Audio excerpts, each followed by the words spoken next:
रत्नागिरीतल्या चिपळूणमधील परशुराम घाटातील सवत सडा धबधबा पुन्हा जोरदार प्रवाहित. सेल्फी किंवा व्हिडिओच्या नादात जीव धोक्यात न घालण्याचं प्रशासनाचं आवाहन. अनेक दिवसांच्या प्रतीक्षेनंतर अखेर वाशिममध्ये पावसाची दमदार हजेरी. जोरदार पावसामुळे खरीप हंगामातल्या पिकांना नवसंजीवनी. शेतकऱ्यांच्या आशा पल्लवीत. रायगडमध्ये विश्रांतीनंतर पुन्हा पाऊस दाखल. भात लावणीच्या कामांना सुरुवात. रोपांची लागवड वेळेत करण्यासाठी शेतकऱ्यांची धडपड सुरू. साताऱ्यात पोलिसांची गोवा बनावटीच्या दारूच्या अवैध वाहतुकीवर कारवाई.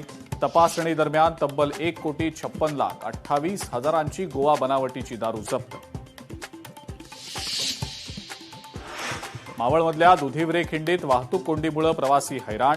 सेफ्टी ग्रिल बसवण्याचं काम सुरू असताना वाहतूक नियोजनाचा अभाव. वाहनांच्या लांबच लांब रांगा.